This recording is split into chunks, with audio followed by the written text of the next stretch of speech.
અમરેલી શહેરના ભારતીય જનતા પાર્ટીના કાર્યકર્તાઓ દ્વારા શ્રીજી વિદ્યાર્થી ભવન અમરેલી ખાતે પંડિત દીનદયાળ ઉપાધ્યાયજીની 109મી જન્મજયંતિ ઉજવવામાં આવી। સમાચાર વિગતે જોઈએ તો તારીખ 25/9/2025ના પંડિત દીનદયાળ ઉપાધ્યાયની જન્મજયંતિ હોય આ જન્મજયંતિ નિમિત્તે લાઠી રોડ સ્થિત દીપકભાઈ વઘાસિયાના શ્રીજી વિદ્યાર્થી ભવન ખાતે આ જન્મજયંતિ ઉજવવામાં આવી હતી।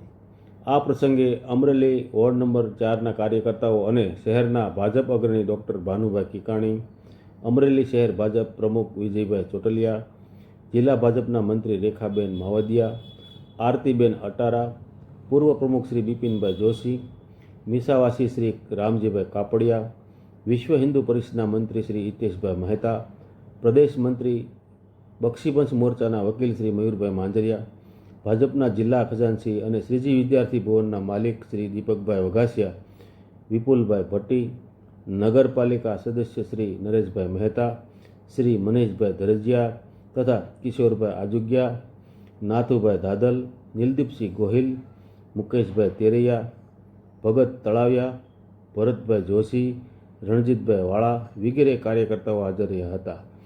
શરૂઆતમાં પધારેલા જિલ્લા ભાજપ આગેવાનોનું સ્વાગત કરવામાં આવ્યું હતું। મહાનુભાવો દ્વારા પંડિત દીનદયાળ ઉપાધ્યાયજીના જીવન કવન અને દેશપ્રેમ અંગે પોતાના મંતવ્યો રજૂ કરી પંડિતજીની પ્રતિકૃતિને પુષ્પાંજલિ અર્પણ કરવામાં આવી હતી। કાર્યક્રમની આભાર વિધિ નારાયણનગરના શ્રી કિશોરભાઈ આજુગિયા દ્વારા કરી ઉપસ્થિત તમામ કાર્યકર્તા અને આયોજકોનો આભાર માન્યો હતો। અહેવાલ વાડિયાભાઈ કુમાણ, અમરેલી ટાઈમ્સ ન્યૂઝ, અમરેલી।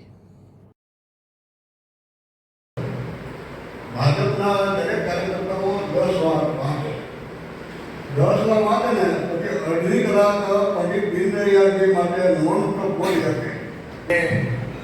પંડિત દીનદયાળ ઉપાધ્યાયના જીવન અને કવન એ કરતાં એમની કાર્ય પદ્ધતિના વિચારો એ આપણા વ્યક્તિગત જીવનમાં હોય જ છે, પણ તો આ પ્રસંગોપાત એમાં આપણામાં દ્રઢતા વધુ આત્મવિશ્વાસ સાથે આપણે એ વિચારોને વ્યવહારમાં મૂકી શકીએ।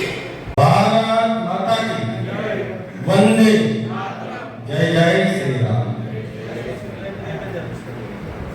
દીનદયાળ ઉપાધ્યાયજીની જન્મ જયંતિ નિમિત્તે આ એક સરસ મજાનું આયોજન કર્યું આપણે।